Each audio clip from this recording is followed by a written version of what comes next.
السلام علیکم ورحمۃ اللہ وبرکاتہ۔ الصلاۃ والسلام علی رسول الکریم، اما بعد، اعوذ باللہ من الشیطان الرجیم، بسم اللہ الرحمن الرحیم۔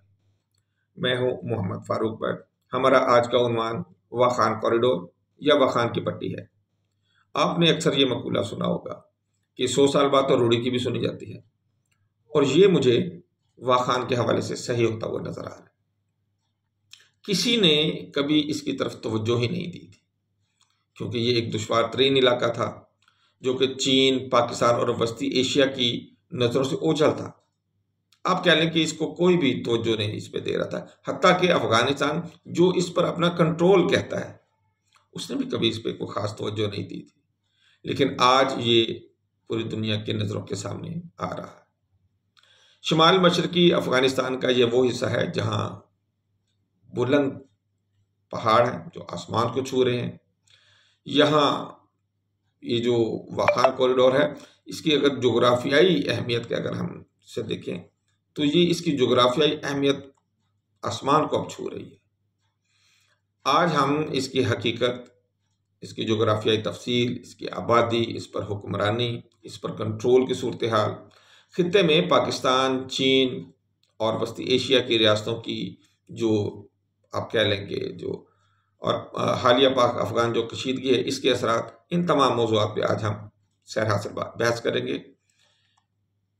پوری تفصیل کی طرف جاتے ہوئے میں آپ سے ریکویسٹ کروں گا کہ ہمارے سبسکرائب کریں ہمارے چینل کو، بیل آئیکن دبائیں اور اپنے تمام دوستوں میں اس کو شیئر ضرور کریں۔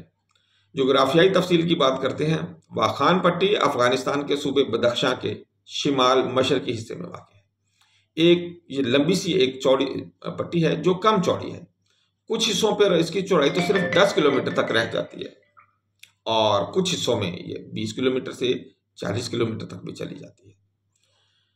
اگر ہم دیکھیں تو یہ شمال کی جانب جو واخان کی پٹی ہے، یہ تاجکستان کے ساتھ ملتی ہے، اور جنوب میں یہ پاکستان کے ساتھ ملتی ہے۔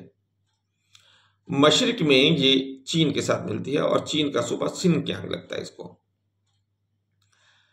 یہاں جیسے میں نے پہلے ذکر کیا تھا کہ بہت اونچے اونچے سنگلاخ پہاڑ ہیں، تو یہاں پہ 3 جو پہاڑی سلسلے ہیں وہ آ کے ملتے ہیں، جس میں پامیر ہے، ہندو کش ہے اور کراکرم کے پہاڑی سلسلے ہیں۔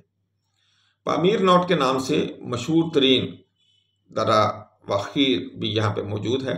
یہ تقریباً 4923 میٹر کی بلندی پر واقع ہے، جو کہ چین کی طرف جانے والا یہ مقام ہے۔ یہ ایک قدرتی درہ ہے۔ اچھا، کچھ دریاؤں کی بھی یہاں پہ پیدائش ہوتی ہے، جس میں واخان دریا ہے، پامیر دریا ہے اور پانچ دریا ہے۔ اس کا واخان کا جو پس منظر ہے، اگر ہم اس کی طرف تھوڑا جاتے ہیں تو 19ویں صدی میں یہ پٹی روس اور برطانیہ دونوں کے درمیان ایک بفر زون کا کام کر رہی تھی۔ دونوں سلطنتیں یہ چاہ رہی تھی کہ ہم ایک دوسرے کے ساتھ برسر پیکار نہ ہوں، تو انہوں نے اس کو بفر زون کے طور پر دونوں نے چھوڑ دیا، اور دونوں نے اس کے اوپر تسلط قائم نہیں کیا۔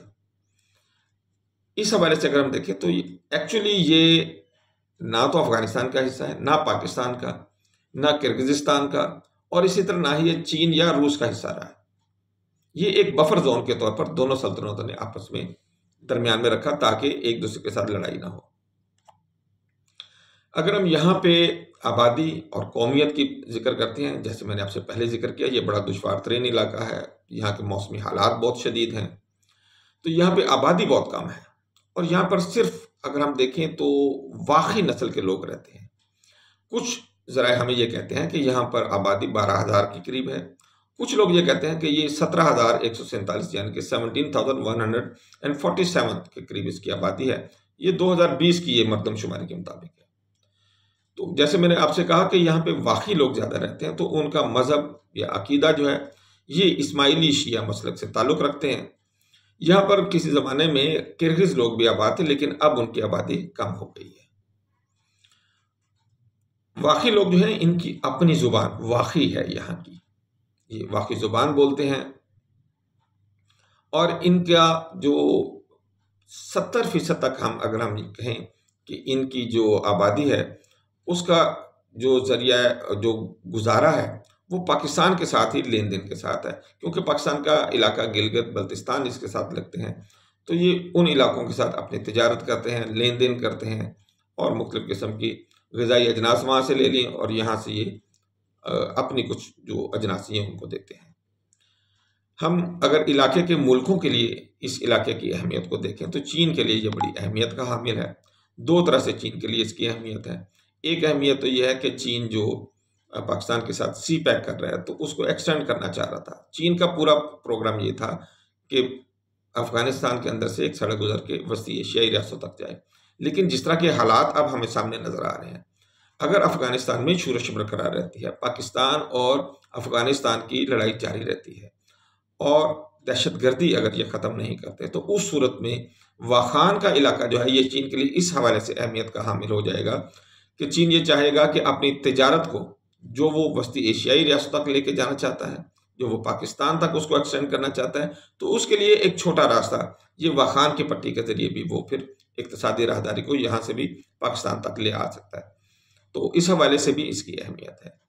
اب تک اگر چین نے اس کو نہیں کیا تو اس کی ریزن یہ تھی کہ افغانستان سے اسے خطرہ یہ تھا کہ تاجکستان اسلامک موومنٹ جو ہے وہ، کیونکہ پہلے بھی سرگرم عمل ہے اس میں چین کے کچھ علاقوں میں، خصوصاً سنکیانگ کے علاقوں میں، تو یہ نہ ہو کہ اگر وہ یہاں سے اپنا روڈ نکالتا ہے اور افغانستان کو بھی اسے ایکسیس ملتی ہے تو یہ دہشت گرد بڑی آسانی کے ساتھ پھر چائنا میں داخل ہو سکتے ہیں۔ تو اس حوالے سے ابھی تک تو اس نے اس کو شروع نہیں کیا، لیکن اگر یہ معاملہ جاری رہتا ہے تو یہ پرابلم کریٹ ہو سکتی ہے افغانستان کے لیے، اور افغانستان اس علاقے سے محروم ہو سکتا ہے۔ محروم کیا ہوگا، ابھی بھی اس کا کنٹرول اس علاقے پہ نہیں ہے۔ واقعی لوگ جو ہیں وہ افغانیوں کو پسند نہیں کرتے ہیں، وہ الگ اپنا رہنا پسند کرتے ہیں۔ ویسے تو افغانستان کی ساری تاریخ ہی اس بات کے اوپر ہے کہ یہاں پر کبھی بھی کسی کی کو حکومت نہیں رہی ہے سوائے 100-125 سال۔ یہ کوئی ایک ملک کے طور پر نہیں رہا، یہ مختلف قبائلوں میں ہی تقسیم رہا ہے۔ تو مختلف قبیلوں میں یہ تقسیم رہا ہے، تو اسی حوالے سے واقعی قبیلہ جو ہے وہ بھی اپنے آپ کو ان سے الگ ہی گردانتا ہے۔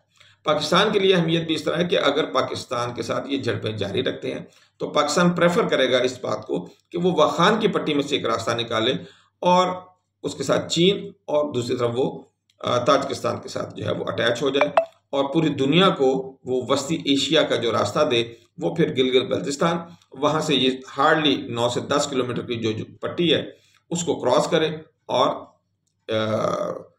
تاجکستان تک اپنا راستہ سیدھا کر لے۔ اس صورت میں پرابلم کیا ہوگی؟ اس صورت میں پرابلم یہ ہوگی کہ وہ تمام فوائد جو افغانستان کو حاصل ہو سکتے ہیں، افغانستان ان تمام فوائد سے ظاہر ہے محروم ہو جائے گا، اور پہلے ہی اس کی اتنی اچھی آمدن کے ذرائع نہیں ہیں۔ ایک آمدنی کا جو اسے اچھا ذرائع سی پیک کے ذریعے مل سکتے تھے وہ اس سے بھی محروم ہو سکتا ہے۔ بہرحال جیسے ہم نے آپ سے ذکر کیا، یہ پاکستان اور افغانستان کے مابین جو سرحدی جھڑپیں ہیں ان کا ختم ہونا یہ سب سے زیادہ ضروری ہے، ادروائز یہ ایک متبادل راستے کے طور پر ہمیں سب کو نظر آ رہی ہے۔ اگر ہم آج کا خلاصہ کرتے ہیں تو خلاصہ یہ ہے کہ واخان کی پٹی یہ ننھا مگر اسٹریٹجک حصہ شمال مشرقی افغانستان کا صرف ایک جغرافیائی شگاف نہیں ہے بلکہ ایک اہم تجارتی اسٹریٹجک راستہ بھی ہے۔ ماضی میں اس کی حیثیت برطانیہ اور روس کے درمیان بفر کے طور پر رہی، اور آج چین، پاکستان اور افغانستان کے ساتھ ساتھ وسطی ایشیا کی نظریں بھی اس کے اوپر ہیں۔ یہاں کی آبادی بہت کم، زندگی بہت مشکل اور ٹیرین بھی بہت دشوار ہے۔ طالبان اس پر حکمرانی کا دعویٰ تو کرتے ہیں لیکن مکمل کنٹرول کے حوالے سے ان کا کوئی ہمیں یہاں پہ عمل دخل نظر نہیں آتا۔ پاکستان اور چین نے اب تک براہ راست اس پر قبضہ نہیں کیا، نہ ہی کوئی اس طرح کا کوئی شو کیا ہے کہ ہم اس پر قبضہ کرنا چاہتے ہیں، لیکن دونوں کے لیے اس کی اہمیت بہت زیادہ بڑھ گئی ہے، خصوصاً پاکستان اور افغانستان کی جھڑپوں کے بعد۔ چین کے لیے تجارت، سیکیورٹی اور رابطہ، پاکستان کے لیے وسطی ایشیا تک راستہ، اور جب پاک افغان تعلقات کشیدہ ہوں تو واخان جیسی جگہ مزید جو ہے اہمیت اختیار کر جاتی ہے۔